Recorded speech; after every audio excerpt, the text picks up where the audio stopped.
दोस्तों, वक्फ संशोधन मामले की सुनवाई 5 मई 2025 को सुप्रीम कोर्ट में होनी थी और इसे chief justice Sanjeev Khanna, justice Sanjay Kumar और जस्टिस केवी विश्वनाथन की बेंच देख रही थी। देश की जनता को उम्मीद थी कि इस गंभीर मामले में कोई बड़ा फैसला आएगा, लेकिन अचानक से चीफ जस्टिस ने सब कुछ बदल कर रख दिया। उन्होंने इस केस को अगले चीफ जस्टिस BR गवई की बेंच को सौंप दिया और सुनवाई की नई तारीख तय की 15 मई 2025। जैसे ही कल यानी कि 5 मई को सुनवाई शुरू हुई, चीफ जस्टिस संजीव खन्ना ने साफ कहा, मैंने केंद्र सरकार और याचिकाकर्ताओं के हलफनामे को पूरी तरह से नहीं पढ़ा है। मेरे पास समय की कमी है। मैं जल्द ही रिटायर होने वाला हूँ। ये मामला बहुत ही ज़्यादा महत्वपूर्ण है और इसमें जल्दबाजी में कोई फैसला नहीं लिया जा सकता।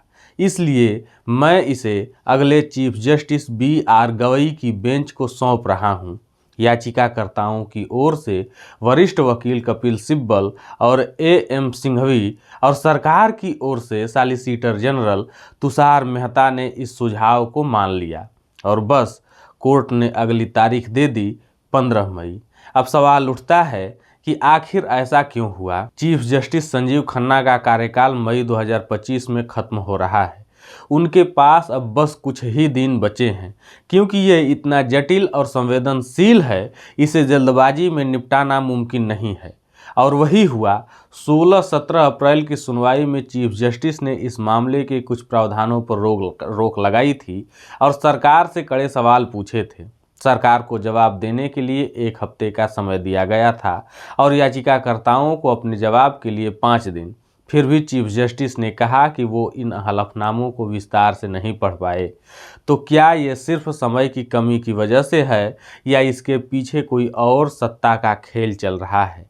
चीफ जस्टिस पर कोई दबाव था कि वो इस केस से खुद ही पीछे हट गए? अगर समय की कमी थी तो पहले क्यों नहीं कहा गया? और सबसे बड़ा सवाल, क्या न्याय में देरी न्याय को नकारने के बराबर नहीं है? तो दोस्तों, जनता को 5 मई का जो इंतज़ार था, अब उसे 15 मई तक इंतज़ार करना होगा। देखते हैं कि नए चीफ जस्टिस इस पर क्या रुख अपनाते हैं।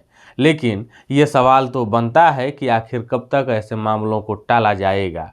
हाल ही में जब सुप्रीम कोर्ट ने राज्यपालों और राष्ट्रपति को समयबद्ध तरीके से फैसला लेने का आदेश दिया था, तो भाजपा के सांसद निशिकांत दुबे ने कहा, देश में जितने भी गृह युद्ध हो रहे हैं उनके लिए सुप्रीम कोर्ट के चीफ जस्टिस जिम्मेदार हैं। इस टिप्पणी के खिलाफ याचिकाकर्ता विशाल तिवारी सुप्रीम कोर्ट पहुंचे और अवमानना की कार्रवाई की मांग की, लेकिन सुप्रीम कोर्ट ने इसे हल्के में लिया। चीफ जस्टिस खन्ना ने कहा कि हमारे कंधे काफ़ी ज़्यादा मजबूत हैं, हम इस याचिका पर विचार नहीं करना चाहते। बेंच ने कहा कि वो कोई दलील नहीं सुनना चाहते और एक छोटा आर्डर पास कर दिया। इस मामले में पूर्व IPS अमिताभ ठाकुर और एक अन्य वकील ने भी अवमानना की मांग की थी, लेकिन कोर्ट ने इसे नज़रअंदाज कर दिया। लेकिन तब भी एक सवाल बनता है कि क्या किसी चुने हुए सांसद को न्यायपालिका पर ऐसी टिप्पणी करने का हक है? क्या यह न्यायिक स्वतंत्रता पर हमला नहीं है? सुप्रीम कोर्ट का इसे नज़रअंदाज करना सही है? क्या इससे ऐसे लोगों को और हिम्मत नहीं मिलेगी? दोस्तों, ये बेहद ही गंभीर सवाल है। एक तरफ सरकार और उसके समर्थक न्यायपालिका पर दबाव डाल रहे हैं, दूसरी तरफ कोर्ट खुद ऐसी टिप्पणियों को अनदेखा कर रहा है। क्या इससे न्यायपालिका की स्वतंत्रता खतरे में नहीं पड़ रही है? वहीं अब गोदी मीडिया पर भी NVDA ने शिकंजा कस दिया है। हाल ही में पहलगाम हमले के बाद गोदी मीडिया ने जिस तरह पाकिस्तानी कमेंटेटरों को बुलाकर स्टूडियो में जंग करवाई, वो बेहद ही शर्मनाक है। एक चैनल पर तो सत्ताधारी पक्ष का एक शख्स पाकिस्तानी वक्ता से कह रहा था, तुम यहाँ आओ, हम तुम्हें जलील करेंगे और फिर चैनल तुम्हें $, देगा। यानी पैसे देकर पाकिस्तानियों को बुलाओ, गाली गलौज करवाओ, जनता की भावनाएं भड़काओ और TRP कमाओ। NVDA ने इस पर एक एडवाइजरी जारी की है कि चैनलों को ऐसी बहसें नहीं करानी चाहिए। लेकिन सवाल ये है कि क्या गोदी मीडिया इसे मानेगा? पहले भी सरकार ने सेना से जुड़े मामलों में संयमित रिपोर्टिंग की सलाह दी थी, लेकिन गोदी मीडिया दिन रात अफवाहें और झूठ फैलाने में लगा रहता है। सरकार गोदी मीडिया पर कार्रवाई क्यों नहीं करती, जबकि स्वतंत्र चैनलों को दबाने की कोशिश लगातार होती रही है, लेकिन गोदी मीडिया को पूरी तरह से खुली छूट है। ऐसा क्यों हो रहा है, ये तो समझ से परे है। इन सब से एक बात साफ है कि हमारा लोकतंत्र खतरे में है।